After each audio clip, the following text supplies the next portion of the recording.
Magandang araw mga kaibigan. Bigyan natin ng opinion, reaction itong post ng Inquirer.net 33 minutes ago.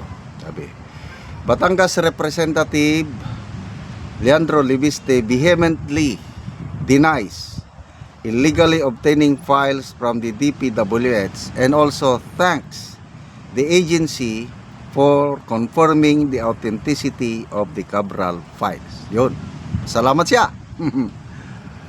The timing of the DPWH saying this now about an event months ago is suspect and only raises question on why DPWH doesn't just release all the files if there's nothing to hide. Okay, so ito yung exact statement ng kongresista, no? Okay, Office of Leandro Ligarda Libeste, 1st District of Batangas.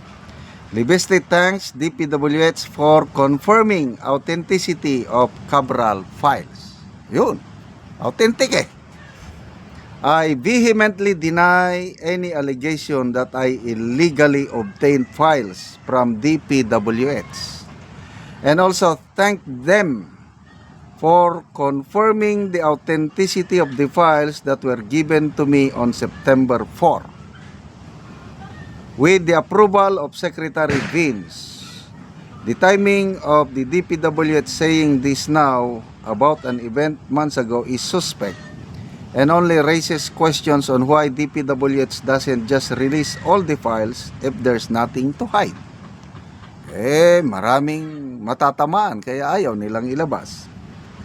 I respectfully urge the DPWH and Congress to focus on supporting the administration's campaign to investigate alleged corruption in DPWH, including by the likes of Congressman Garjola, whose family, as I just posted, also got a flood control subcontract from Secretary Vince, COA flag 11.5 billion NCC project.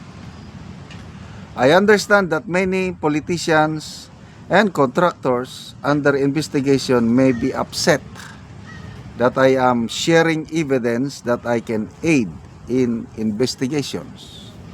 And I ask that the investigators disclose their connections with the people under investigation given my published partial findings on the links to contractors. For more information, please refer to my post earlier today on the flood control subcontract from Secretary Vince, COA flag 11.5 billion NCC project. Kalako, dami nang naisasa, no? But dito muna tayo sa issue kasi ang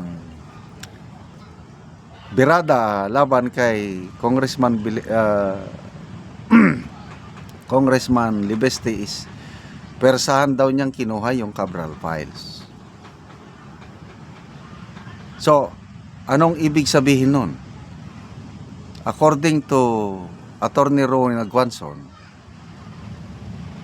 yan po ay pag-aamin na authentic yung files na hawak ni Congressman Libeste. Abogada na yun, ha? Batikang abogada. So, tama itong sinasabi rin ni Congressman Libeste na by claiming na persahan niyang kinuha, pag-aamin na yon na authentic yung files na hawak niya. Contrary sa sinasabi ni Jose Claire Castro na hearsay. So authentic talaga ang hawak niya. Naniniwala ako sa katapatan ng batang kongresista na ito. Maswerte tayo, may pag-asa pa ang ating bansa dahil mayroon pa tayong mangilan-ilan na mga mambabatas katulad niya, Libeste, katulad ni Barsaga. So, granting, although nagpalabas yan, no? Nagpalabas si Congressman Libeste ng CCTV video galing sa balita ng 24 oras ng GMA News, sa CCTV video, klarong makita mo doon na kalmadong nag-uusap, naglalakad si Congressman Barsaga, may hawak-hawak na papel, yun na yung Cabral Files, at kalmado silang nag-uusap ni Jose Cabral. Wala kang makita doon na puwersahan. Kasi kung puwersahan sana, nakuha sa CCTV camera. Yung ipinapakita ngayon sa social media na kamay at may nasugatang daliri, alanganin yun eh. Kamay lang.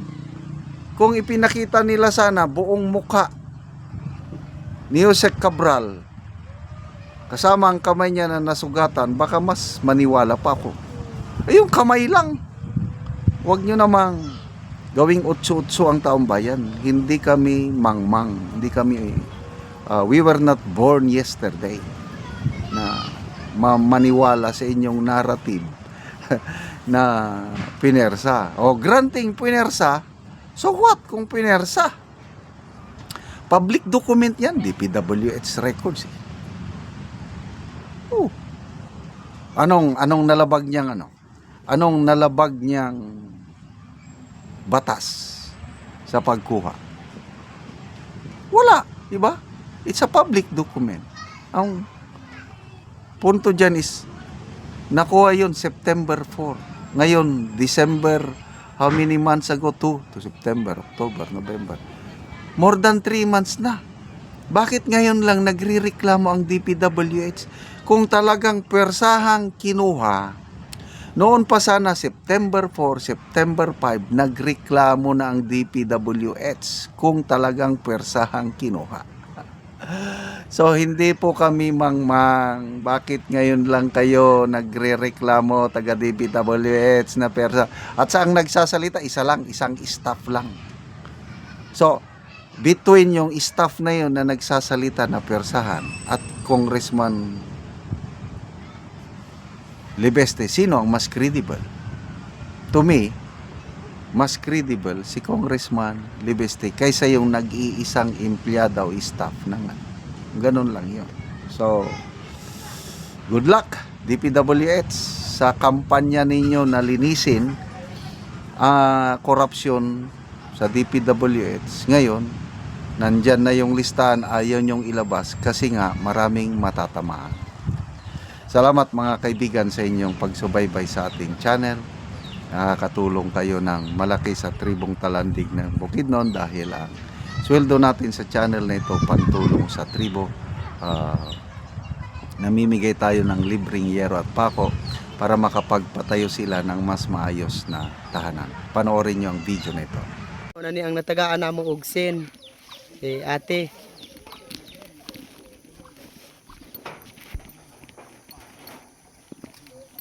Nani ang iyang balay. Buslot na, giantos lang namo ang mga buslot. So muna na yung itsura sa ilang balay. Gipangbutangan lang namo og silopin kay aron nga dili mi ulanan. Butangan lang og silupin. Kay Kay kung mag-ulan, dos matuluan. na katuig sa among pagpuyo dire, unya giantos lang namo nga ang among abuhan maglungag mi, mabasa na mi, gisapaw-sapaw lang namo ang sin.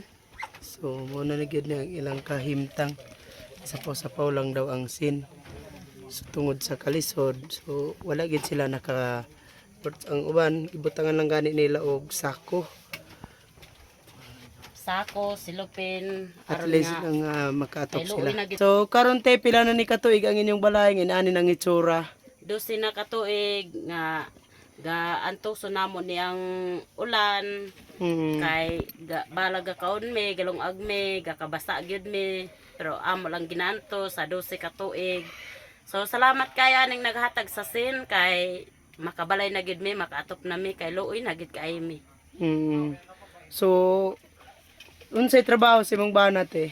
Manginadlaw ra mi, tapos dili pod mi ma-maintain sa isa ka semana, pila ra man gyud kita sa mga pobre nga. Ang adlaw 200 lang, unya isa ra ang mag-inadlaw. Unya di naka-approve lagi og ipalit sa sin. Kay kulang pa gani ipalit namo og bugas. Lagi.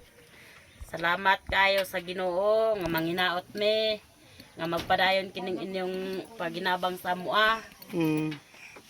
Say, nagampo gyud mi nga kaloy-an gyud mi. So karon nagpasalamat mi sa inyo ha nga gitagaan mi ninugsen, maayo na gid ang among balay, makatop na mi, makuha na ni ang mga buslot. Gipangbutangan lang og silupin, sako. Mabasa na mi kung ulan. Luoy na gid kayo mi, salamat kayo. Salamat pod kaayo.